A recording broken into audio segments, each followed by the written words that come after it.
Okay, so today what we're doing is we're going over the new stock that you guys are going to be getting for all the stores. Basically we're going to show you how to calibrate this.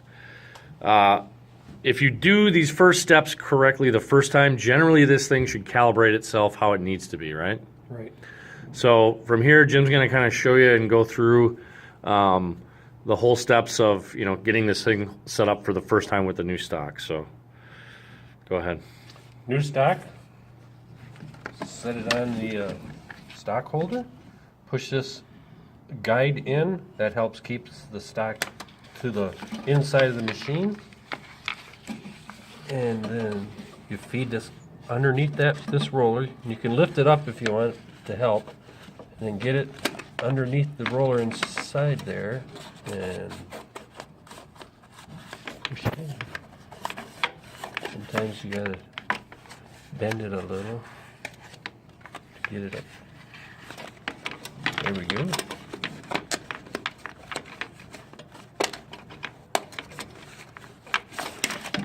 Alright. Sometimes it helps if you just get this on an angle. That way it...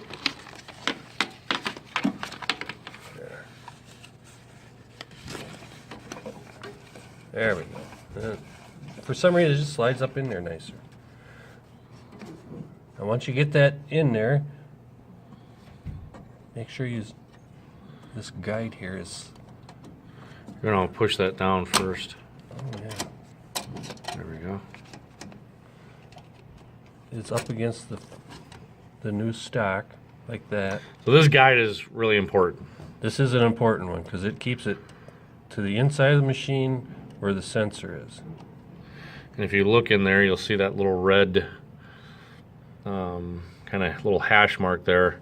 That's lining up. That's going to end up lining up or telling those little hash marks where the cuts need to start to be made.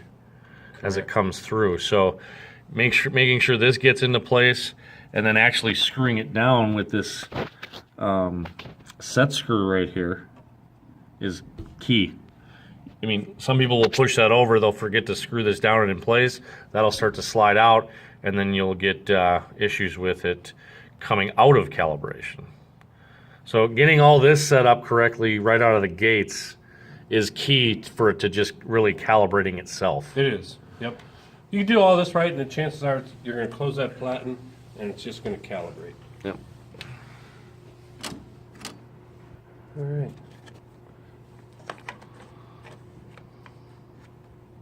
Close the platen. Lock her down. Hit the pause button.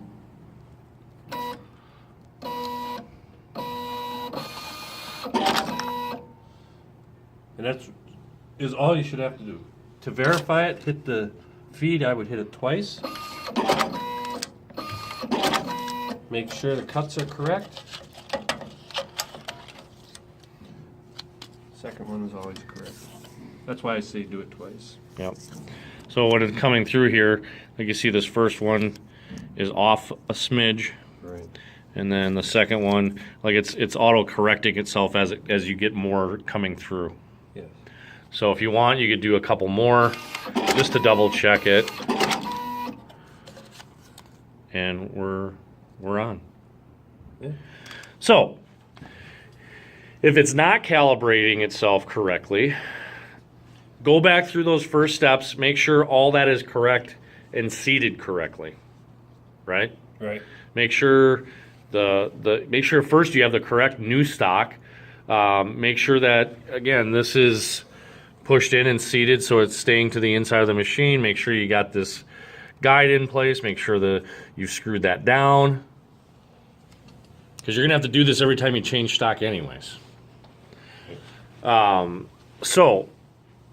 From there, if you're still having some issues with those being off, here's what you're going to have to do to kind of get that to where it needs to be. So we're going to walk you quickly through here, getting into the system setup, which is pretty simple. You're going to need a password to get in pretty much every time. But make sure when you're doing this, and we'll show you, don't exit out of the system setup every time. You can still make adjustments inside here and do some test prints before you save the permanent settings. So I'll let Jim kind of take it from here. Hit pause, then hit the setup exit key, and then use the next save button until you get to the tear off. And from there, if you have to change anything, you hit the plus, and it's going to ask you for a password, which is 1234. So at this point, you would hit the plus. It's going to change that first digit to a 1. Hit the minus, it moves it over. Hit the plus twice. Then hit the minus, it moves it over. Hit the plus 3 times. Hit the minus, it moves it over. Hit the plus 4 times. And then hit the save. And now it takes you back to the tear off. But now you're in the... Now we're actually into the setup. Yeah. You can make changes now. So if you hit the plus, it's going to move it up to 12. If you hit the minus, it's going to move it down, back down to 8. And this, you can go greatly with this. You can go all the way to minus 20 if you'd like.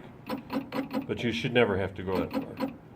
It's always going to be it's either going to be a plus 4 or plus 8. Or a plus 12. Or plus 12. Generally. So you may just have to adjust a little bit on each one. So just for the sake of doing this, we'll go up to a plus 12 once, Jim. Okay. And just hit, so you can, here again, here's where you can test it again. So go ahead. Hit the feed twice. The first one you don't know if it's going to be correct. Second one you know it's going to be, that looks pretty darn good. So even at a plus 12, so this is where you have a little bit of like, you know, these are millimeter corrections a lot of times, right? Right. So even on a plus 8 and a plus 12, you can still have a potential good calibration. Right. So let's just go up to a 16 and see what those do. Now it's starting to move a little to the left. yes. As you're looking at it. So you can see there, you know. You're not getting it quite, you're getting too much. Too much kerf here and not enough kerf on the other side. Right. So it's not quite like, still usable. But it's, Maybe. yeah. So now you just go back to the 12, hit it twice, and it's right on the money again. Yep. And again, you could probably even go to an 8, and it would, and like on an 8,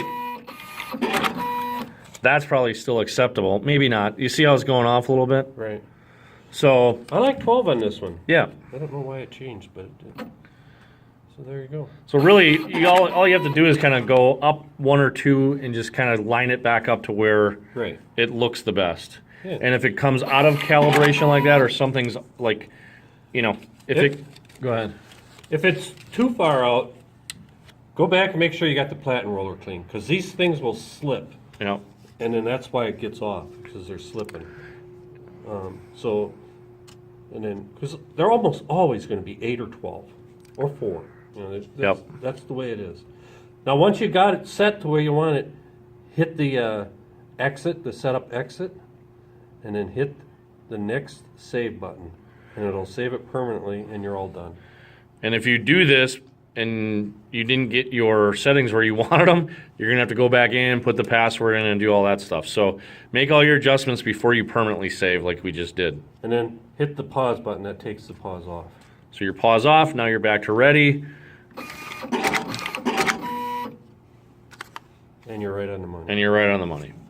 So again, a couple things, troubleshooting things for you guys. Again, if you come out of calibration, look at your platen roller. Yes. I'm going to do a video at the end of this that'll just kind of transition over. And at the end of this, we're going to talk about the platen roller, and the print head, and how that can affect the print quality. And again, if that platen roller gets dirty, that's like a pickup roller and it pulls it through. If that gets dirty, it'll start to slip because it can't have grip on the label. And then you'll have issues with the calibration. Even though you may go back in and play with that, you know, +4 up and down all over, you'll be like, what the heck? That platen roller can be the issue. Again, if the platen roller is not the issue, go back through your steps of making sure your media is seated correctly and that you got it in here correctly and it's screwed down. But that's essentially it. If you got all this right from here, it should calibrate right off the bat. Again, if it doesn't, go through the steps we showed you. And then lastly here, we're going to scooch over and like I said, after this, I'm going to show you how to clean. I'm going to transition into cleaning the platen and the print head. But like when we first got here, this machine has been used, so we're setting this up at the Verona store, or in Verona here at one of the at the returns location. You know, you can see it's got really grungy, gunky print, right? You got some dropout over here. This can be caused by the platen roller being dirty. It can also be caused by print head being dirty. So if you start to get some of this stuff, you can clean the platen roller and you can clean that print head off. And it's a really simple procedure. That's going to go, I'm going to transition over here and show you how to do that. So that's basically it for the calibration and configuration for the new stock labeling that's going to be coming out here in the next week or two. So again, watch this video a couple times if you need to before you start doing this, just to kind of, you know, get it ingrained in your head. That's generally what I do when I'm doing some new stuff or I'm watching a video on something that I don't know about. Maybe just give it a couple run-throughs so you're comfortable and you get the idea of what you're going to be doing through this process as you kind of do this. So thanks for watching, and we hope this helps. Clean the platen roller. This roller right in here. So this is the platen roller. Let me see if I can get this thing to focus in there on that. I don't know if it will, but it's this roller right here. What's the platen roller do? It moves this cardstock through there. And if it gets dirty... So it's like a feed roller. Yeah, it'll slip. Okay. And you get calibrate, it won't calibrate right. And you just take that and then move it, turn it a little bit, wipe it again, turn it, wipe it, turn it. What if they don't have alcohol? If they got alcohol wipes, it works. What if they don't have alcohol wipes? I guess you could try water. Little water. Damp water on a rag and try to clean it. Might do it a little help until techs can get there or something. Right. Or until they can get alcohol. Yeah. Actually, water might work just as well, and it won't dry out the platen roller. So there. Oh, and as long as you're there cleaning it, if you got alcohol, clean the print head. Where's that? That's up here. You got to move the ribbon out of the way, like that. Flip these all the way up. This is the print head. Just take your rag and wipe everything off. Like that. And put that down, put these down. Put the ribbon back in place. Crank that a few times. Push your cardstock back up in there.